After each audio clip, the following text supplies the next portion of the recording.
My name is Amanda Luz. For those who don't know me, I am the Learning Programs Manager at People Powered. It is a pleasure to have you joining us to hear more about our Accelerator programs and other ways of supporting you to expand public participation in your community. I want to thank our partners who support and work with us to get these programs available. On this slide, you can see all the great organizations collaborating with us to get these resources and training to you at no cost and with lots of good content and features. So let's see the agenda, and here's what we are going to cover today. First, what is an accelerator program, how it works, and what kind of support you can apply to. Then we will see what kind of change accelerator graduates are already doing around the world, and then how you can be one of them.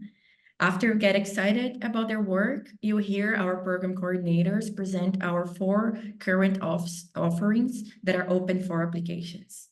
And then you also hear about other training opportunities available to you, just in case if the accelerators are not for you yet, or you want additional resources. And in the end, we will have breakout rooms, and then you can choose your room depending on the program that you want to hear more about. We will guide you on this choosing. You can ask questions in the rooms and learn more about how you can submit a strong applications. So stay with us until the end. Now, our speakers for today are the people behind the programs and resources that are open for applications now. Zoe Wilkins, responsible for the Climate Democracy Accelerator. Say hi, this way so people can see you all. Luisa Jardim for the Inclusive Democracy Accelerator.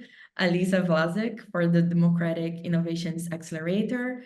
And Timothy Kiprono and Melissa Sisengwe for the Mainstreaming Participation Accelerator. Now, I will invite Ryan Ong to tell you more about People Powered and why we offer this kind of training support. Hi everyone, I'm Ryan Ong, Communications Coordinator at People Powered, and I'm thrilled to talk to you today. People Powered is a global hub for participatory democracy, and we believe everyone should have a say in the decisions that affect their lives. Unfortunately, most people have little influence in government decisions, which decreases trust in democracy and widens inequalities. But we're here to change that together. What is the solution? Well, participatory democracy can amplify more voices, but it can be challenging to implement. That's why we provide the support that governments and organizations like you need to make it a reality. But how do we work? We support you by providing resources, training, and community to launch and strengthen your participatory programs. We help turn good ideas into real change and help you create impact for everyday people. Through our accelerators, we've launched programs that have helped hundreds of people across the world, and we're excited for you to be part of this global community. Over to you, Amanda. Thanks, Ryan. I see some more people joining us, so I'm going to repeat again that we don't have interpretation today, but we do have captions. You can just go to, oh, thanks. Yeah, you can see on the slide, you go to show captions and then choose your preferred language. There are more than 40 languages available, and then this is going to be available in any language that you prefer, okay? And Ryan can support you in the chat if you need additional help on this. But then we also want to hear from you. I already see people joining us from Senegal, South Africa, Catalonia. Okay, we're very happy to have you all. And we want to hear what's on your mind. What is the biggest community challenge you need support for? Basically, why you're here today. We want to hear from you. And what accelerator or training opportunity would you like to hear more about today? So just make sure that you are paying attention at the time that we talk about your program. Hello, Martha from Paraguay. Hello, Ruth from Kenya. We're happy to see you here.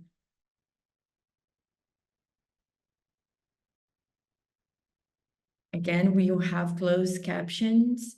Just click on show captions and choose your language.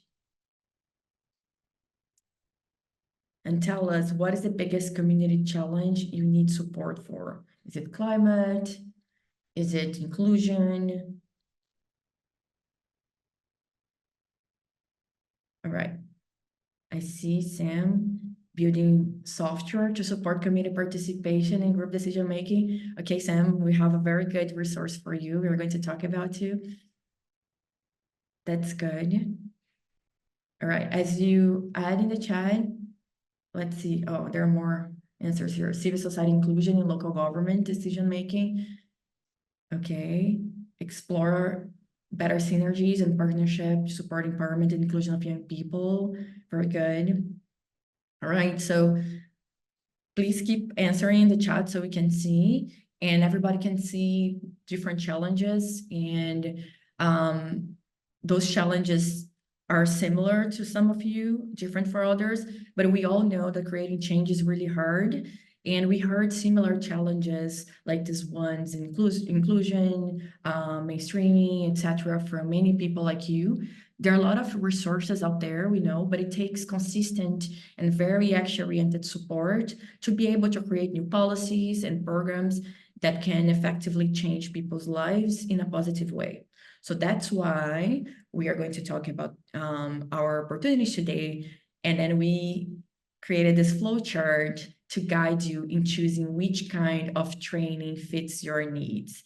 So a quick disclaimer, as you all pay attention to this, you can apply to more than one program if you attend the eligibility of them. But please take into account that the selection process is highly competitive, and the application process also takes some time for you to submit. There are a lot of questions that you may need to think and talk to your team about. So let's start now by seeing which one is the best fit for your needs, and then you can focus on that.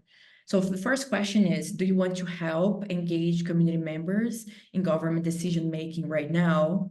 If your answer is yes, so you are ready to launch or expand a project with this goal, we can move to the next accelerator questions. But if your answer is no, you want to create a project, but you still need to learn more about participatory democracy or understand better what are your needs, no worries.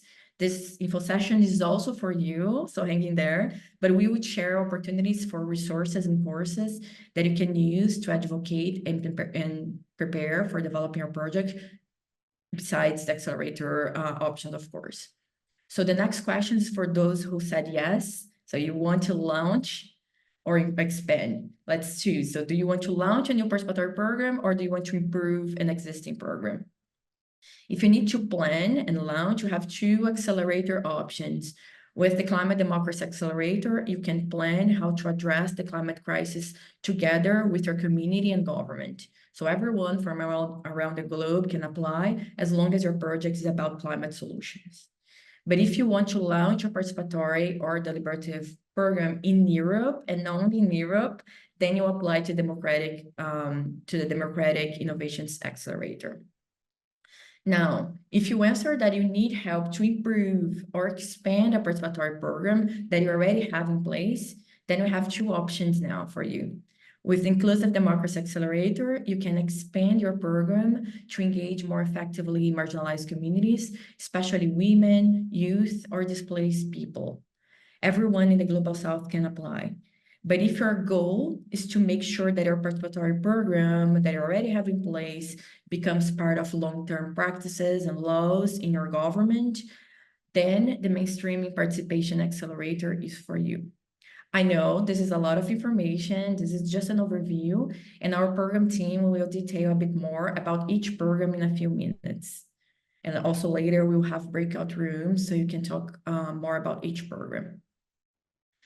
And beyond differences, like I just described, specific differences like target audience and kinds of support among programs, they all have the same training model and action-oriented structure of support that we have been providing for more than 100 people in the past 2 years already. So the Accelerator program is an intensive type of support to help you address your specific policy or community challenge. Over the course of 6 months, you design a step-by-step plan to implement or expand your project. And who are the accelerators for? The accelerator support is designed for mainly 2 groups. First, mainly 2 groups. We can talk more about this too if you have questions about if you are eligible or not. So first, people who are government staff, officials, and policymakers. The second group, members of civil society organizations or non-governmental institutions who are supporting or advocating for more public participation in government. You see during the application process that we require proof of partnership because we understand the development of these kind of projects is a collective effort. So if you are a government applicant, you should provide proof of partnership with someone from the civil society group. And the opposite is also true. But we can also, again, clarify more as we go and also in the breakout rooms. And how we support you with the accelerator programs. These programs, they have guided expert mentorship, global peer-to-peer learning, step-by-step resources, and self-paced training. Some of them also have additional features, such as grants for the Climate Democracy Accelerator and in-person workshops for the mainstream participation and inclusive democracy accelerator. We'll discuss again how the support looks for each program, but first I would like you to envision how great your current idea can be after you go through this 6-month intensive support. For that, I will invite Zoe to share what Accelerator graduates are creating right now around the world. So passing to you, Zoe. Thank you, Amanda, and hello, everybody. Very nice to see you all here to learn more about our accelerator programs.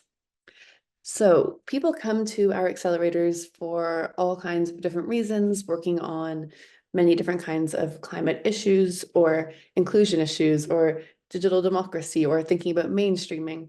And we're here to help you connect the dots and to really think about how you can accelerate your impact and maximize the potential for your programs to really achieve the outcomes that you hope they will.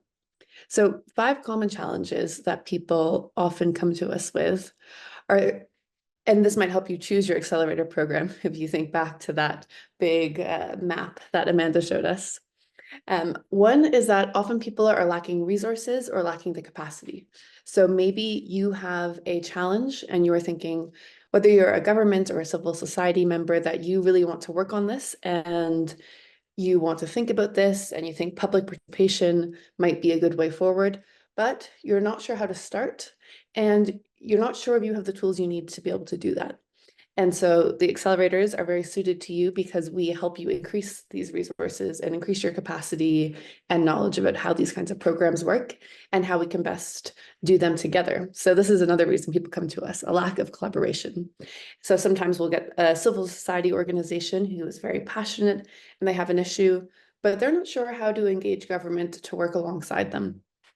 And so we're asking you, before you apply, to make the first overtures to the person you would like to partner with or the organization or government, but then we'll help you think through as a pair, how can you really work together in meaningful ways so that you are making sure there's decision-making tied to the programs you're interested in, and to make sure that there are resources and know-how of your government. And so really, yeah, from People Power's point of view, these programs really work the best when you're working together. We also help you think about the process. So not just what do you need, but how do you timeline these things? How do you use them? How do you think about which follows what and how to make that work for you? And so our participation playbook, which we can tell you more about later in the call, is something that we use to help you really think about the scope of your work and the steps you need to take. In a similar way, it really helps you think about your focus. Public participation works better when there is a clear task that you would like people to be involved in, a clear decision you would like to make.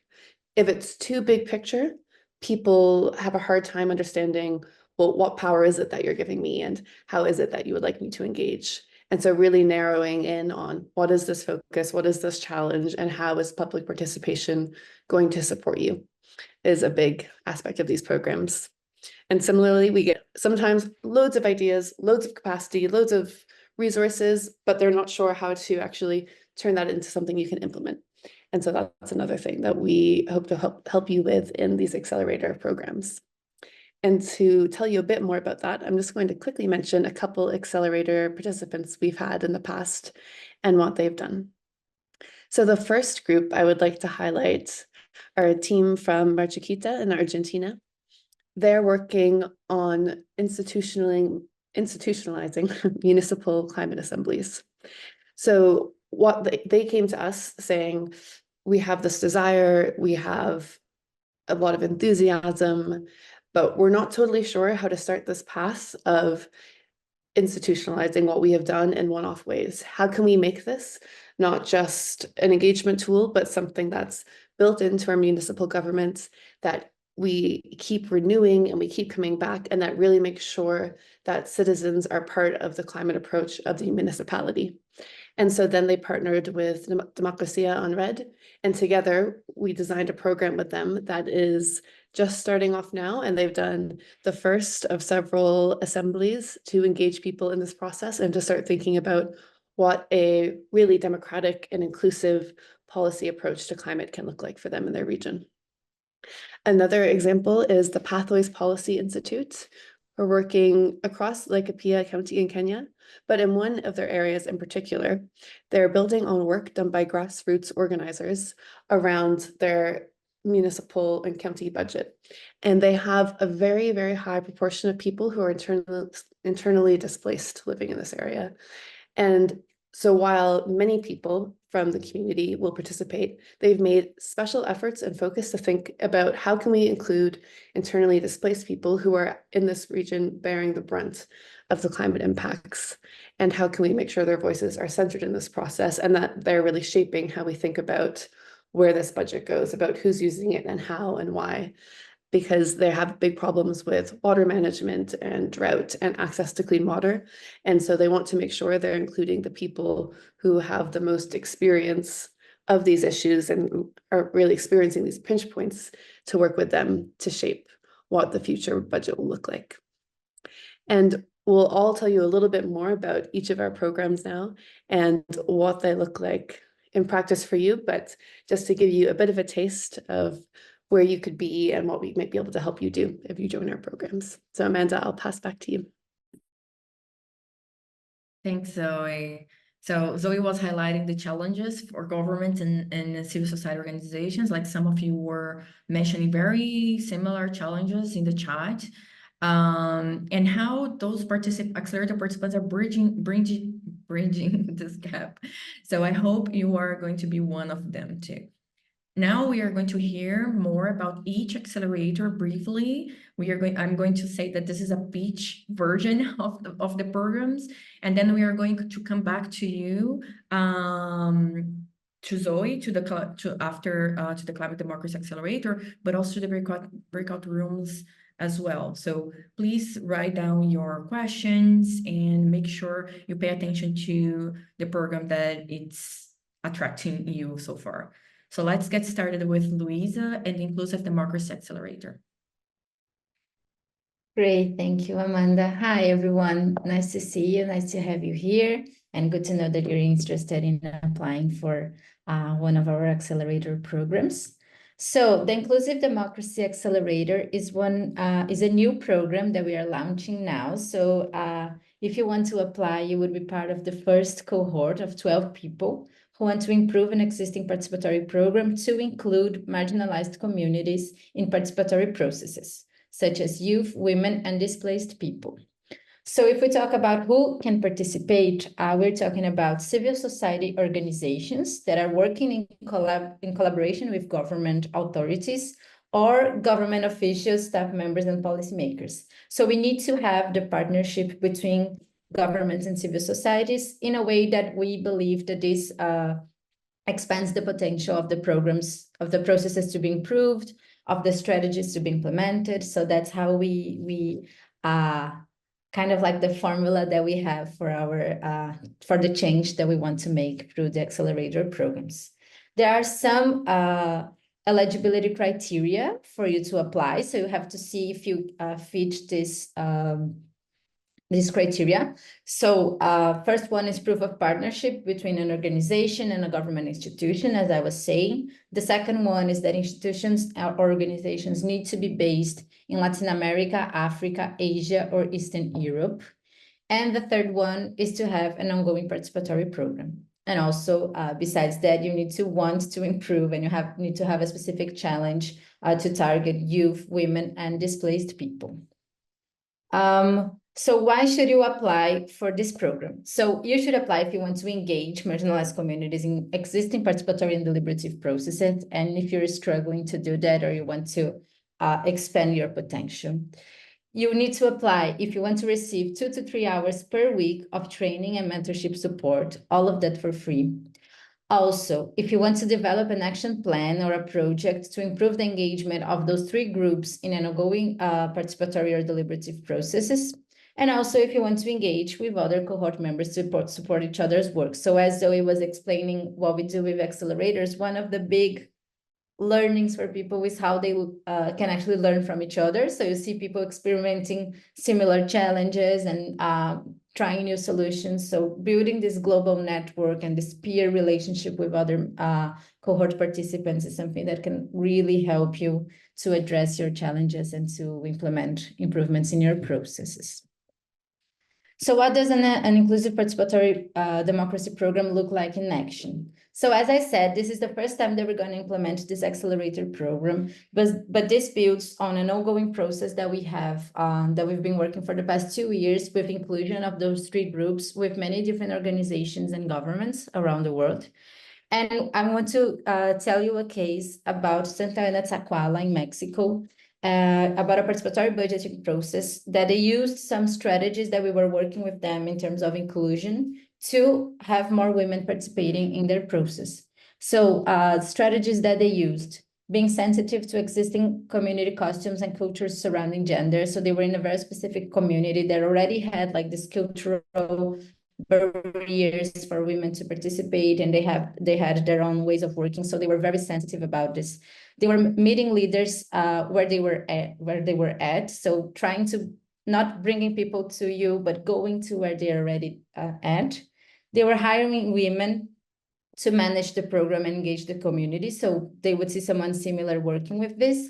And also they were doing outreach in schools to reach girls and mothers. And they did an amazing process that you can find more about it in our people-powered website. And the projects that were most voted by the population were proposed by women. So this was a big shift for them.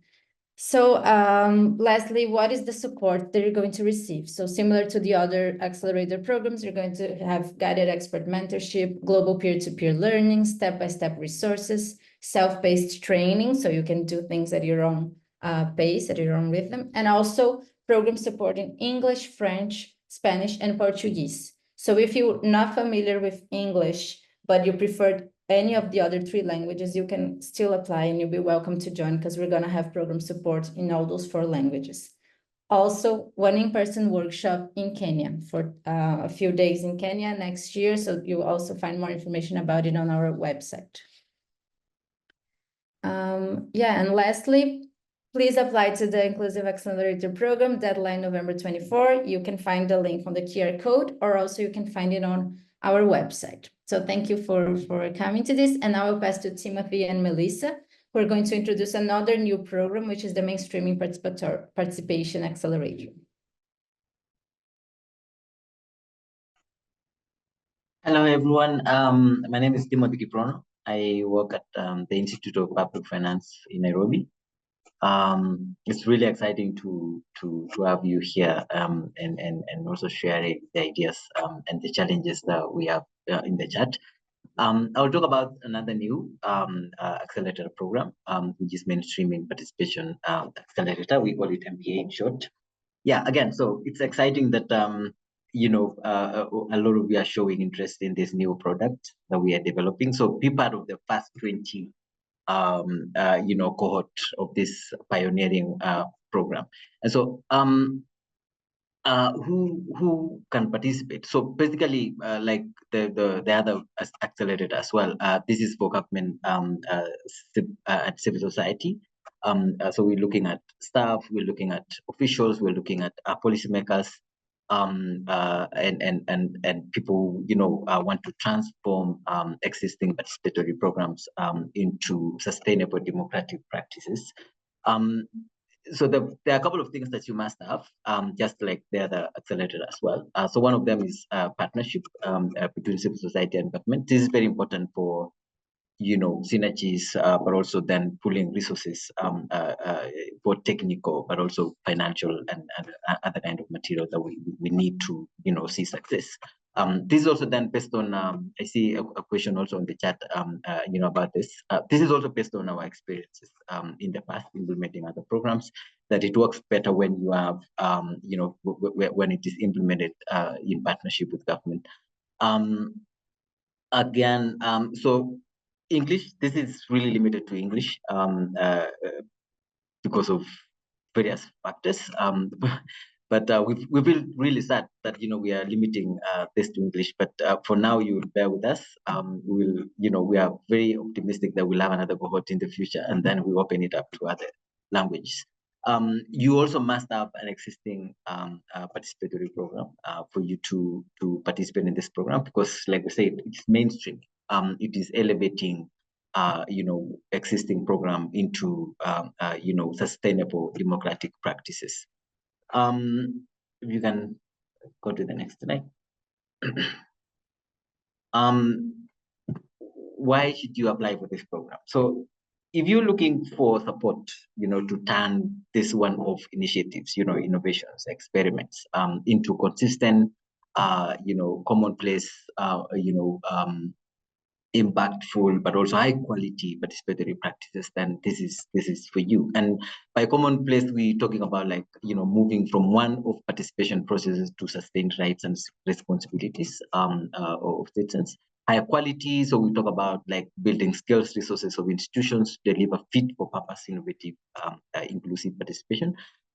So there are a couple of other things, that we mean by that, and we learn about them as we go along. If you read also then our material, you get to learn about some of these ideas. So if you also are looking to develop, kind of like, be able to develop and implement strategies in action. So this is the kind of program that, you want to apply. Again, so we say, if this is not for you, there are several other programs that we are running, and we are excited to discuss those later on. At this point, I would invite my colleague, Mel, to say a few words as well, building from what I just said. Thanks, Timothy. My colleagues have already shared a few examples of mainstreaming participation, so I'll just touch on a few examples. So next slide, please. Yeah. So what does mainstreaming participation mean? What does it look like in action? So, for example, a lot of local and national governments, particularly those that are part of the OGP, are trying to mainstream participation in various ways. For example, in France, they've already established an interdepartmental center for citizen participation, which coordinates the platform used for all public consultations by the state. And this platform enables citizens to access all current discussions about citizen participation, to find out about completed public consultations, and also to consult on the conclusions of the citizen contributions that they had given, and to follow up on all the discussions and the contributions. And also, more importantly, to follow up on the news of their participation in any of the participatory programs they participated in. And another example, also in Argentina, is public participation in environmental decision-making. So Argentina has committed to creating conditions for broad, inclusive, informed, and accessible public participation in environmental decision-making. So, of course, this builds on their success of the federal program of open government, which engaged diverse groups of national and local governments to implement open government policies. So what this means is they will be including public hearings in environmental assessment procedures, public consultations, and so forth, so that the citizens are part of the environmental decision, participating in making decisions about the environment. So next slide, please. What will participants receive in this program? As mentioned before, we will have experts that that have expertise in mainstreaming participation from all over the world. And they'll guide our participants as they design their action plans. We have step-by-step resources to help you design your action plan. You also have comprehensive how-to guides and live sessions and self-paced online courses to help you as you go through the journey of creating an action plan for a participatory program. And we also have an international workshop in Nairobi, I think in April. So we will also all come together in person and we get to talk about your programs and where you want to take them. Yeah, and we'll have our breakout room just soon where you can come to me and Timothy and we can tell you more. But for now, I want to hand it over to Alisa.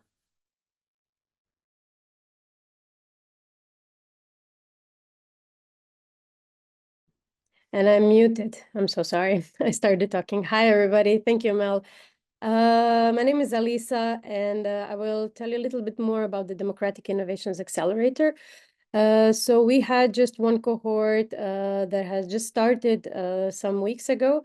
So you can actually be part of the second cohort of organizations and institutions in Europe and in the Horizon region who are innovating participatory democracy.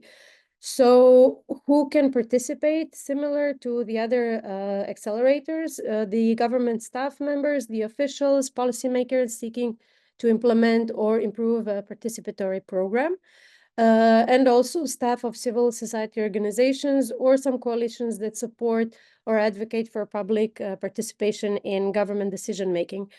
So although for Democratic Innovations Accelerator, it is not a prerequisite, so it's not mandatory to have a partnership between the two, but we are strongly encouraging that you work together through the accelerator in a partnership with the other organization. One of the key mandatory prerequisites for the eligibility is where you are based. So this program is only for organizations that are based in Europe and Horizon Europe countries. And here in the slide, you can see the countries that are included within the Horizon Europe region. This is so because this accelerator is also co-funded by European Union through Horizon program. So this is one of the key reasons why we are having this eligibility criteria. So this is something that is very key for this program. So please just be mindful of the country where you are based. Why you should apply to this program? Well, first of all, you're going to receive an expert mentorship from the mentors who come from different regions across Europe, and they understand the variety of the cultural context and language from Europe. We try to match the mentors with the same speaking language and background, although we always prioritize that they understand the process that you are working on. But this is also one of the big highlights of the Democratic Innovations Accelerator. Also, you should apply to this program for us to support the launch of a new program that you are focusing on innovative approaches in Europe and Horizon region. But also there is going to be a great wealth of learning from each other within the cohort. So you will have an opportunity to learn and exchange with other cohort members who just support each other who are working on the similar processes across Europe. But what do we actually mean when we say democratic innovations? What is this democratic innovations? And I want to make sure to be quite clear that we are talking about adapting some traditional democratic mechanisms, making them, ensuring that they are more inclusive, more transparent, more accountable, or we are enhancing the engagement, the participation, or the influence of citizens in the democratic process. So in short, what we are trying to say to describe democratic innovations is basically having some older ideas, older processes, but adding some new methods to it to get some better results, better inclusivity, transparency, accountability, and so on. But let me just quickly to kind of describe what we mean by it. I will just quickly go through 3 examples. One is from Gdansk in Poland. they enabled citizens to have a direct role in decision-making processes.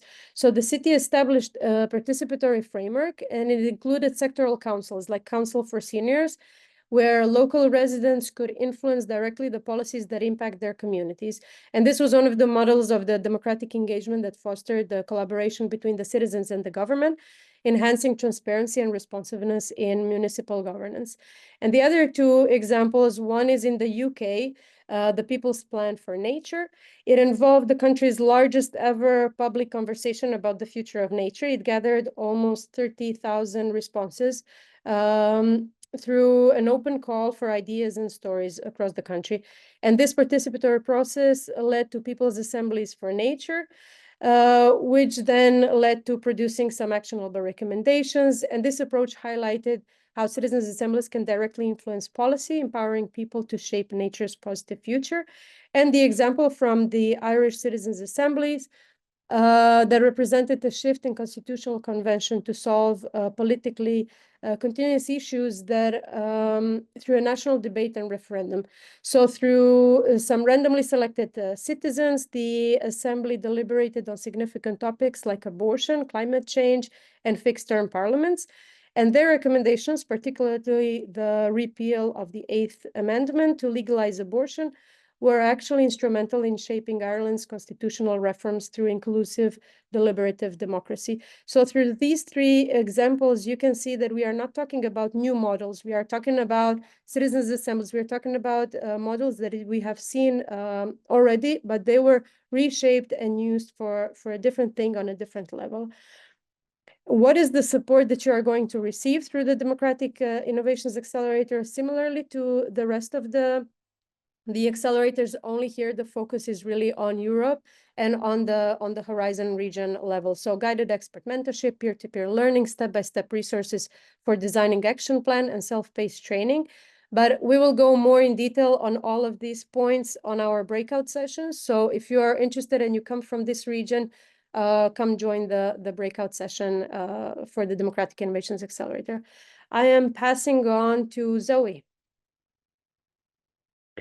Thank you, Alyssa. Hi again, everybody. I'm Zoe, the Climate Democracy Associate at People Powered, and I work on our Climate Democracy Accelerator.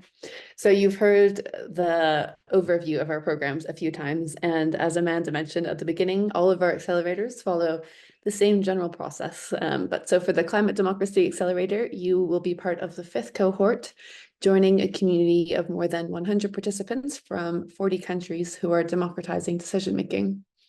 And like the others, this is for CSO or civil society organizations and for government, ideally working together. So if you're a civil society organization, we ask that you have proof of support from a government, or if you're a government official, we ask that you have an official partnership with a civil society organization.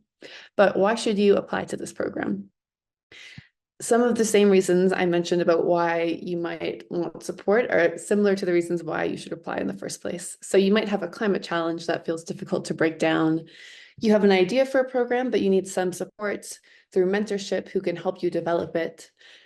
You have a program that you're proud of and feel strong, but you would really like some peer support from a global cohort who will be able to talk to you about different contexts and help you learn with one another. Or maybe you would like access to the resources and the guides that will help you to go through the design process for a participatory program to tackle the climate crisis. And for the Climate Democracy Accelerator, we've had many people go through this process already. So I'll show more of this in the breakout room, but you can have a quick look at where our participants have come from. And all these people are now delivering participatory programs in their regions. But what does this look like in action?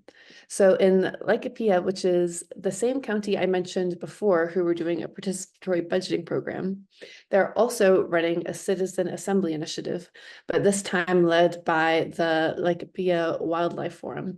And they're trying to tackle the heavy reliance on rain-fed agriculture by thinking about community-led and climate-resilient policies alongside the county government. So what's really interesting here is we have the same county thinking about the same issue of water and how do we use it, but tackling a different element of the climate challenge and using a different participatory democracy method to do it. In a totally other sphere, we have had a team who are working in Yerevan in Armenia, led by the Municipal Council, and they're thinking about how to use participatory policymaking to embed civil society and citizens in designing the green transition. And so this is a very high-level policymaking initiative led by the government itself with support from an NGO called Eagler. And then a third example is in Chimanimani in Zimbabwe. We had a team led by the Green Governance Trust, thinking about how they could use legislative theater for natural disaster response, particularly to work with young people in a context where the government and the civil society had less of a standing relationship and had more friction. And so they chose to use legislative theater to really break down these barriers and open up spaces to have discussions about what can we do, how can we become more resilient, and how can we think about this natural disaster, but also the future ones that might come to our area and to our homes.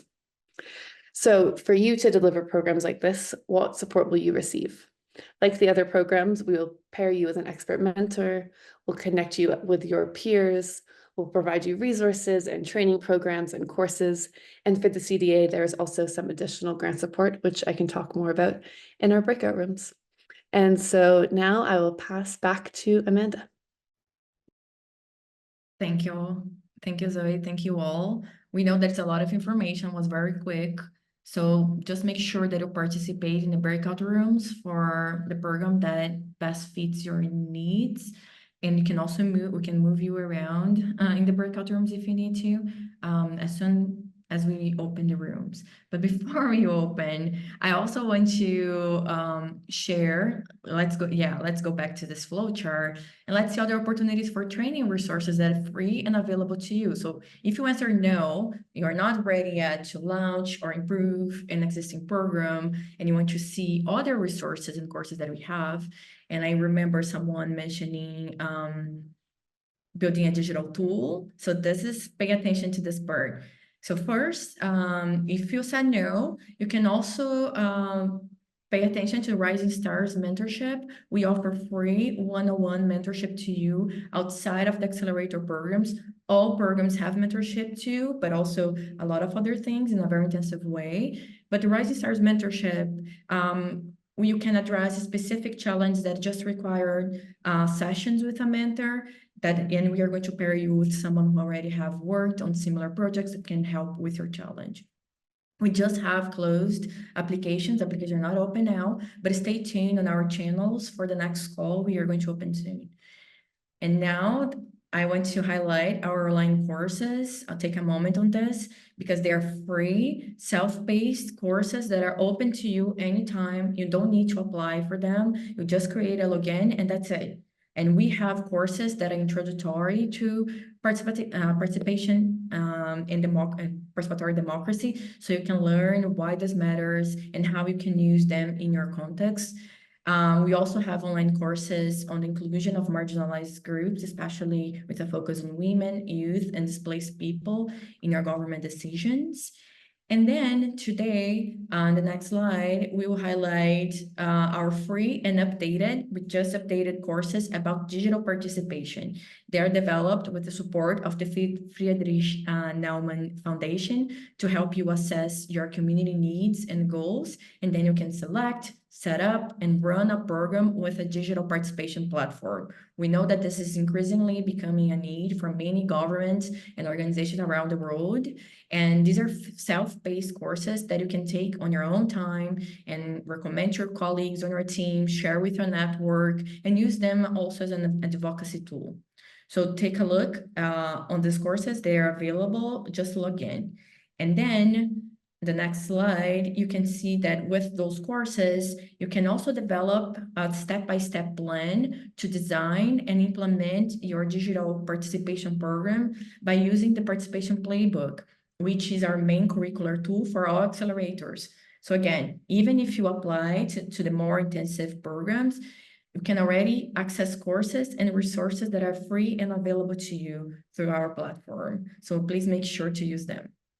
And now we are going to the breakout rooms finally.